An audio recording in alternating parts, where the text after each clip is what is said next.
This is Newcap News with Mike Baden. Good evening. Thanks for joining us. Emmett, as you said in the headline, Manners looking to pull the 2-0. Yeah, Lloydminster's own comes in as a huge underdog, but he's done well so far. Perfect. Can't wait for that. And Elise, beautiful, beautiful Sunday out there today. Yeah, it really was. We got up to a high of 1 degree, which is close to what we're sitting at right now in Lloydminster. We're sitting at the freezing mark, which is 0, and our winds are coming in from the south or the west at 11 kilometers per hour, giving us a wind chill of -4. And we are clouded over right now, same as the Lakeland region, sitting at 1 degree. Clear in the Battlefords right now, sitting at 2 degrees. I'll have more on your local forecast and our anticipated flurries and what we're expecting there coming up in a few minutes. The 36th annual Kinsman Connects Telemiracle Telethon wrapped up tonight in a big way. Every dollar raised at Telemiracle helps make miracles happen, and this year they raised over $5.9 million, over $1 million more than last year's fundraiser. The border city had an exciting night as well, with a visit from Alberta's Premier Alison Redford. Elise Cox has more. And thank you all for being here on a Saturday night. It's certainly exciting for us. Alison Redford made her first visit under her title as Premier to the border city's Pride of the Prairies bull sale. And another first for her was weighing a bull. Well, I think they're beautiful animals, and I think they're strong, and you've got, we met some people here who've been showing here for 37, 38 years. I mean, this is a great tradition, and I think this event itself really speaks to economic success in this part of the region. Redford met with the general public and key leaders of different sectors in Lloydminster. From the day that I took the nomination, people were saying, when will we have a chance to meet the Premier? We'd like to meet the Premier. We don't know the Premier, what's she like? And I said, you know what, we'll do what we can to get her up here. 5 weeks later, she's here. Oh, we're very honored to have the Premier here, and we're very honored to have visitors from any province here. This is a great city to be in. The Premier was able to discuss our originality and what it means to be a border city. In this community with Saskatchewan and Alberta is to find ways to make sure that when we both as provincial governments are supporting the community, that we're doing it in partnership. In the past, there has been distance between both provincial governments, and Richard Starkey believes this visit from the Premier is helping improve communication. We are unique. I mean, that's the reality of it. And, we were here first. The border came later. So we're proud of that, and we're proud to be the border city, and we're making it work. And I mean, it's pretty obvious we're making it work because Lloydminster is, on the top of all kinds of charts of, best places to live, best places to do business, and we're proud of that. And our leaders are taking note of that. They're saying, gosh, you're doing something right in Lloydminster. And Redford is excited about our future. And just the fact that there's so much economic activity right now in northeast Alberta and northwest Saskatchewan really speaks to what the future of this region is going to be. Elise Cox, Newcap News. And after the visit from Premier Alison Redford, the Pride of the Prairies bull sale got underway. All bulls are on display to get auctioned off. Many things affect the price of a bull: its overall quality, performance, and diet. All things that are on display during the bull show. With the whole industry being a little bit higher this year, prices have come up. That really kind of followed what the commercial market is up, a little bit. Dennis has been attending the show for over 25 years and enjoys seeing everything that is involved. They can see them out moving around and walking, so the prospective buyers can evaluate the soundness of these cattle when they're out in the ring, and they can make up their own minds, because no one particular bull is going to suit every producer's cow herd. The bull sale has been around for almost a century, and this year it's a little different. It has in the past just been a bull show and sale, but I think by bringing in the steer and heifer part of it, they're bringing in what you can get from these bulls. This is the genetics that can be available. And the addition of steers and heifers has also brought in a new demographic. Young people are getting into the cattle and keeping the cattle industry going, and this is their way of making extra money and developing their own cattle.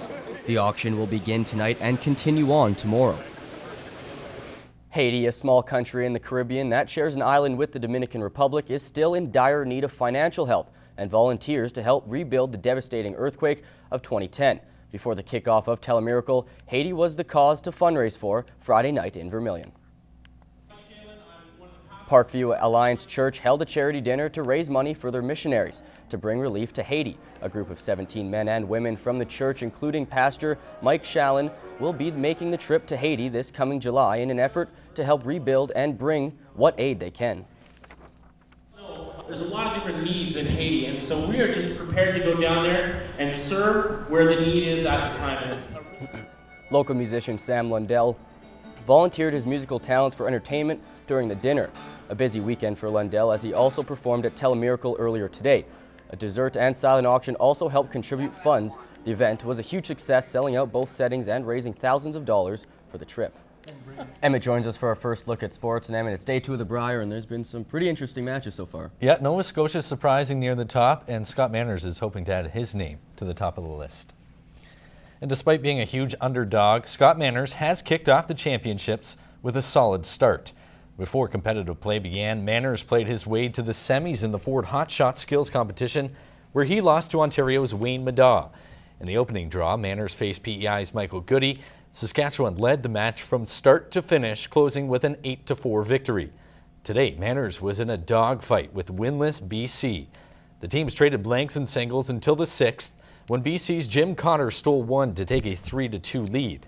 Manners looked in control after scoring a deuce in the 7th, but gave up one in the 8th and a steal in the 9th, forcing him to take one in the 10th to send the game to extras without the hammer. Cotter needed to draw to the 4-foot with his final stone, just biting behind the tee line to hand Manners his first loss, 6-5. The Lloydminster Border Kings are going the distance yet again. After losing to the Bentley Generals in overtime of Game 3 of the Chinook Hockey League Finals, the Border Kings have a chance at redemption in the Saskatchewan AAA playoffs. Facing the previously undefeated Rosetown Red Wings, the Border Kings were handed a 5-1 loss in Game 1. On the road last night, they surprised the Rosetown faithful with a close 3-2 victory. The deciding Game 3 will be at the Civic Center this Friday night at 7:30. The Bonnyville Pomtiacs were in action last night in the exciting finale of their first-round series against the Sherwood Park Crusaders. The teams traded victories in the first 4 games, with the Crusaders winning Game 4 3-0 to send it to the deciding Game 5. The Crusaders kept the momentum going at home, securing a 5-1 victory, winning a series that was decided by just those 4 goals. The Crew will face the Fort McMurray Oil Barons in round 2. Meanwhile, in Junior B action, the Lloydminster Bandits are trying to avoid elimination in their second-round series against the Cold Lake Ice. The Cold Lake Ice finished just 4 points ahead of the Bandits in regular season standings, but are on the verge of finishing 4 games ahead of Lloydminster in the series. We've dug ourselves a big hole, and all we can do now is take it one game at a time. And you know what? They're not going to go down easy. We played them last year in the playoffs, same thing. They didn't go down easy, so we're going to come down Sunday night and be ready to go for them. The Bandits have averaged over 3 goals a game in the series, but given up a staggering 17 goals in the 3 games. We got to be a little tighter in our own end. You know, they're getting too easy of access to the slot and to the front of our net. We got to make it tougher. We didn't really come out ready to play. I mean, I thought we battled pretty hard. We also have a lot of injuries right now. I mean, we were down to 2 lines at the first game and 2.5 lines at the end of the third game. Puck drop is at 7:30 at the Civic Center. If a 5th game is necessary, it will be played Wednesday at 8 in Cold Lake. Meanwhile, the Lloydminster Universal Heat have begun the regional finals series, their final hurdle before the provincial championships. Standing in their way is the best in the best of 5 series is the division's top team, the Edmonton SSAC Southgate Lions. The Lions are the most dangerous team in the province, having the league's top 2 scorers and 4 in the top 10. In Game 1, the Universal Heat fell behind early 2-0, but responded with a late marker by Chandler Klein to cut the deficit in half. The Lions were the only side to score in the second. Each team traded goals early in the third before Cale Clegg tucked one home with 4 minutes remaining. The Heat pulled goaltender Nelson Heisler with 1 minute remaining, but playoff scoring leader Tyler Benson found the open net as the Southgate Lions survived a 5-3 win. That's your first look at sports. Elise is in next with weather. The Lloydminster Bobcats and their fans are still feeling the pains of being swept in the first round of the AJHL playoffs. Things will not get any easier in the offseason as it looks like the club will be facing serious growing pains next year. In 3 playoff games this year, the Bobcats scored only 4 goals, a statistic that highlights the club's needs for next season. I don't know. We obviously need some scorers coming in, but I think I can bring the same thing that I brought all year, so scoring, basically. But getting scoring will prove difficult. Marcineau is the only one of the Bobcats' top 8 scorers returning to next year's lineup. In fact, all of the Bobcats' potentially returning players account for just 70 of the team's 198 goals. That staggering lack of scoring doesn't have the Bobcats phased, though. We have a huge stable of potential kids. Everyone should be excited for the fact that Lloyd's on the map. We haven't been on the map, guys, for a long time. We're starting to hear from kids we never heard from, even would think of coming to Lloyd.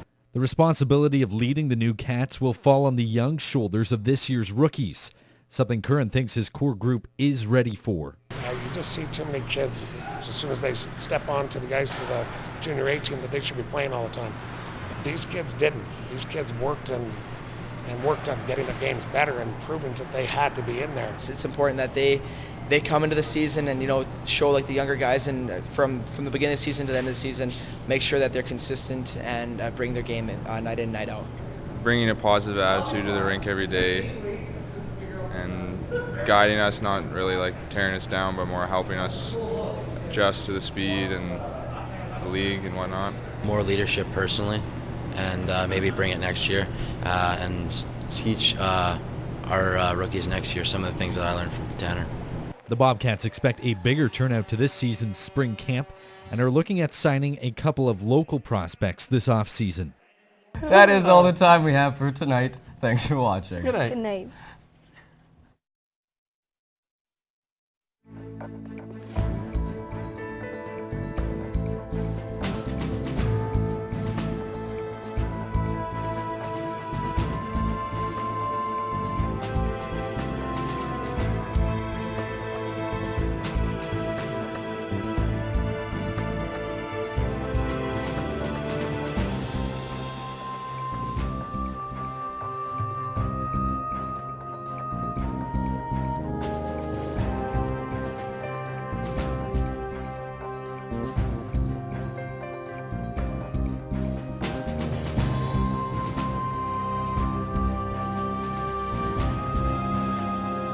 Wardrobe consultations and clothing provided by Cliff Rose for Clothes